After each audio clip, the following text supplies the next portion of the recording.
이렇게 해서 운영을 해보니까 기업들에서 뭐 회계할 게 없으니까 너무 편하고 또 직원들 만족도가 무엇보다 컸어요. 똑같은 금액을 혜택을 받는다고 하더라도 실질은 더 많은 혜택을 받게 되는 거죠. 안녕하세요. 정헬기업연구소 정선희 소장입니다. 저는 12년간 약 120개 회사에서 600억 이상의 세금 절감 솔루션으로 기업들을 도와드렸습니다. 자, 오늘은 요새 가장 핫한 사내근로복지기금에 대해서 한번 이야기 나누도록 하겠습니다. 네, 대표님, 사내근로복지기금이라는 게 뭔가요? 사내근로복지기금이란 명칭에서도 있지만 근로자를 위해서 복지를 위해서 만들어 놓은 거다라고 보시면 되고요. 기업에서 기업의 이익의 일부를 좀 출연을 해서 오롯이 근로자들을 위한 복지기금으로 쓸 수 있게 비영리 재단을 만드는 거죠. 그리고 약간 좀 어떤 혜택이 있는지에 대해서 구체적으로 말씀해 주시면 좋을 것 같아요.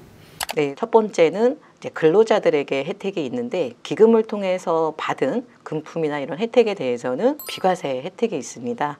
또 출연을 하는 법인 쪽에도 혜택이 있는데 법인이 사내근로복지기금에 출연을 하게 되면 이 금액에 대해서는 법인 입장에선 비용 처리를 해줘요. 그렇다 보니까 출연한 만큼 법인세를 절감하게 되죠. 요새 많은 대표님들도 이 사내근로복지기금에 대해서 좀 긍정적으로 검토하고 계신 건가요? 네, 과거에는 이게 100% 비용 처리가 안 됐어요. 그냥 기부금 성격이었기 때문에 일부만 법인에서 비용 처리가 됐는데 이게 이제 21년도에 법이 개정되면서 전액을 비용으로 인정이 돼서 대표님들도 관심이 많으시고요. 최근에는 워라밸이라고 해서 급여도 중요하지만 복지에 대한 관심들이 높아지고 있거든요. 그래서 이런 복지가 잘 된 회사들이 채용이 유리하기 때문에 대표님들이 그런 측면에서도 관심을 많이 갖고 있습니다. 직원 복지랑 이제 좀 세제 혜택까지 받을 수 있으니까 좀 대표님 입장에서는 일석이조의 방안이라고 볼 수 있겠네요.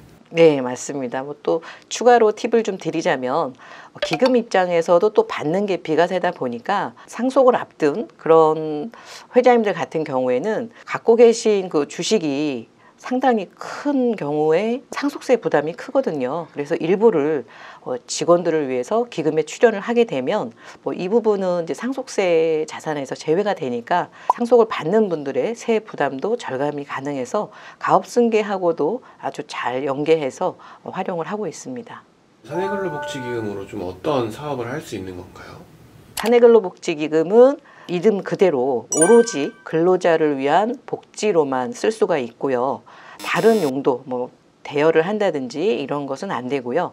우리 근로자들의 복지, 즉 근로자들에게 대여를 해준다거나 근로자에 대한 선물을 준다거나 이렇게 근로자의 복지 향상을 위해서 사용한다면 이 부분은 다 실제 복지기금 용도로 인정이 됩니다. 구체적으로 좀 예시를 들어주자면 많이들 들어보셨을 텐데 주택을 마련하거나 임대를 할 때 많은 비용이 들어가잖아요.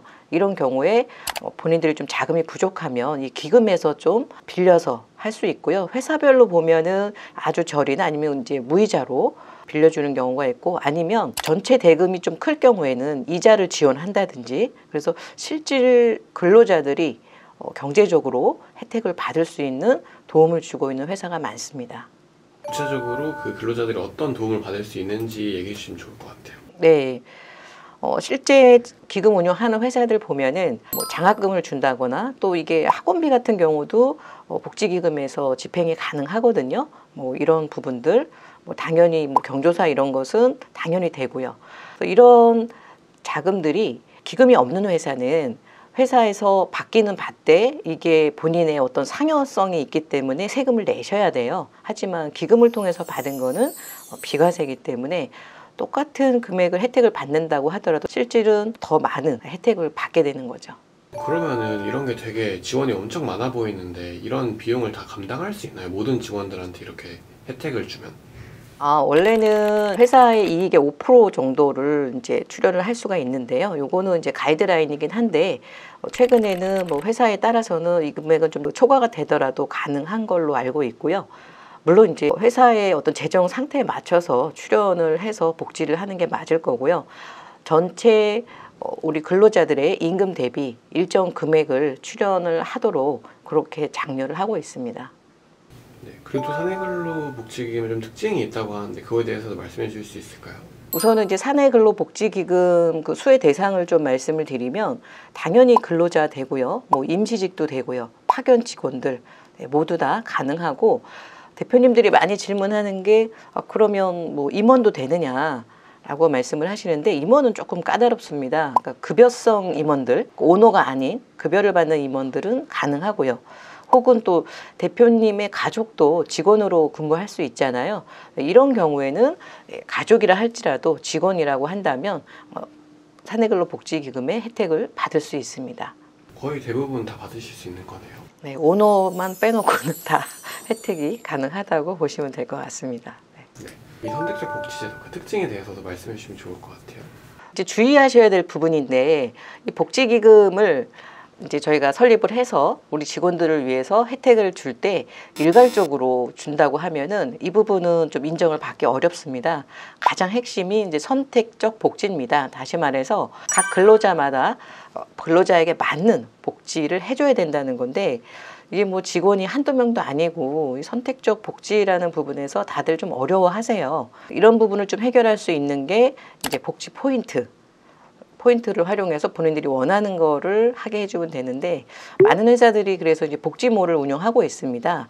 포인트를 주고 이 복지몰에서 본인이 원하는 거를 구입할 수 있게. 그러나 이제 복지몰이 원하는 모든 제품이 있지 않기 때문에 실제 만족도는 많이 떨어져요. 근로자 입장에서는 내가 포인트를 받았어도 이 복지몰에는 내가 원하는 게 없으니까 딱 이렇게 복지 혜택이 있다고 느끼질 못하거든요. 그래서 고용노동부에서는 이런 부분에 대해서 복지몰은 좀 지양, 가능하면 복지몰 운영을 추천하지는 않습니다. 그래서 많이 하는 게 복지카드. 단 좀 아쉬운 거는 이 복지카드가 소기업은 좀 내주지를 않아서 하고 싶어도 못하는 기업들이 좀 많이 있고요. 특히 이제 이 복지카드가 신용카드랑 연결이 된다면 아주 편하게 근로자들은 내가 원하는 복지를 충분히 어디서든지 쓸 수 있고요. 회사는 뭐 회계 처리 부분도 좀 간편하게 할 수 있는 장점이 있습니다. 뭐 참고로 말씀을 드리자면 저희 정일기업연구소에서는 그 신용카드랑 연결을 해서 복지 포인트를 같이 신용카드로 쓸 수 있게 그런 제도를 좀 하고 있습니다. 이제 그렇다 보니까 일단은 이제 우리 근로자 입장에서는 우리 평소에 신용카드 쓰듯이 필요한 곳에서 사용을 할 수 있어서 실질적인 선택적 복지가 가능하고요. 또 기업 입장에서 보면 기존의 복지카드들은 우리 직원들이 쓴 다음에 그 영수증을 이미 이제 결제를 하고 회사에 제출을 하죠. 그러면 또 그 돈을 다시 돌려줘야 되는 여러 가지 회계상의 번거로움이 있습니다. 그래서 복지 그 기금 운영하는 회사들이 좀 이 부분을 가장 어려워하세요. 그래서 저희 연구소에서는 이 부분을 좀 해결하기 위해서 신용카드사와 연결을 해서 신용카드와 똑같이 사용하고 또 결제는 또 법인에서 함으로 해서 직원들이 본인 돈으로 결제할 필요도 없고요. 그러다 보니 다시 청구할 일도 없고 또 회계상에 이런 복잡한 절차가 전혀 없죠. 법인에서 바로 결제를 하게 되니까. 그래서 많은 회사들이 만족해 하고 있고요. 기존에 좀 이렇게 대기업 위주로만 이런 서비스가 제공이 됐었는데 현재 저희 연구소 회원사들은 원하시면 모두 이 서비스는 제공하고 있습니다. 운영하시는 그 사람들에 따라서도 좀 약간 방법이 달라질 수 있는 거네요. 그렇죠. 복지기금이 운영이 굉장히 어렵다고들 말씀을 많이 하세요. 그래서 저희가 작년에 전체 복지기금 설립 중에서 반 이상을 저희 쪽에서 했거든요. 그래서 어떻게 하면 조금 더 운영을 편하게 해드릴 수 있을까 연구를 하면서 신용카드사 여러 군데와 좀 협약을 했는데 신한카드 쪽하고 협약을 맺었고요. 이렇게 해서 운영을 해보니까 기업들에서 뭐 회계할 게 없으니까 너무 편하고 또 직원들 만족도가 무엇보다 컸어요. 실질적인 복지를 혜택을 느낄 수가 있어서 대표님들도 만족해 하셨고 덕분에 또 좋은 직원들도 많이 좀 채용이 가능해서 서로가 좋은 그런 혜택을 받았죠. 그럼 약간 단점도 있다고 들었어요. 혹시 단점에 대해서도 말씀해 주실 수 있을까요? 뭐 단점이라고 말할 수는 없지만 또 기금의 본연의 목적을 잘 아셔야 되는 게 사내근로복지기금은 안전하게 우리 근로자들에게 이제 복지를 주기 위함이에요. 복지뿐만 아니라 만약에 회사가 뭐 어려움이 처하게 됐을 때 우리 근로자들의 급여나 퇴직금을 보존하기 위해서 이 기금의 20%에서 50%는 적립을 하게 되어 있습니다. 그러니까 실제 사용은 물론 중소기업인 경우는 80%, 또 회사 상황에 따라서는 50%만 쓸 수 있어요. 나머지는 말 그대로 근로자들을 위해서 기금으로 쌓아두어야 되고요. 만약에 회사가 파산하거나 이럴 경우에 가장 먼저 우리 근로자들의 급여나 퇴직금을 줄 수 있게 제도가 돼 있기 때문에 이 부분은 어쨌든 기업 입장에서는 출연한 기금의 20에서 50%는 쓸 수 없다. 잘 적립을 해둬야 된다. 그리고 한번 설립을 하면 쉽게 기금을 폐쇄할 수는 없습니다. 회사가 있는 한은 같이 가야 되기 때문에 설립을 할 때 좀 신중하게 생각을 하셔야 되고 또 운영에 대한 것도 좀 잘 알아보신 다음에 설립이 필요할 것 같습니다. 운영과 회계 관리도 뭔가 단점으로 뽑힐 수 있나요? 그렇죠.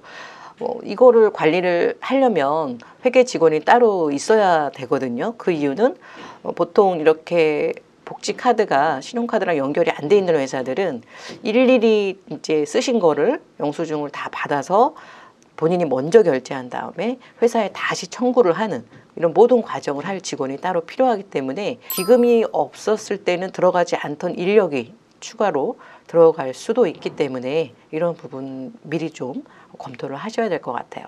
네, 그럼 사내근로복지기금은 어떤 회사가 하면 좋을까요? 좀 그런 유형이 있나요? 사내근로복지기금은 있으면 다 좋죠. 기업도 좋고 비용 처리가 되니까 근로자가 우선 가장 좋고요. 혜택을 받으시니까. 하지만 이것을 운영할 수 있는 그런 인력이나 또 제도가 갖춰지지 않는 상태에서 한다 그러면 없애지도 못하는 아주 애물단지가 될 수 있어요. 그래서 이런 부분을 좀 유념하셔야 될 것 같고요. 과거에는 이런 시스템 때문에 결국 중소기업이 사내근로복지기금을 아예 시작도 못했는데 지금은 말씀드렸던 것처럼 이런 신용카드사와 같이 협업을 통해서 일반 중소기업도 회계적인 어려움 없이 운영이 가능하니까요. 좀 더 많은 더 훌륭한 인재를 채용하고 싶은 기업에서는 채용할 만한 아주 좋은 제도라고 할 수 있습니다.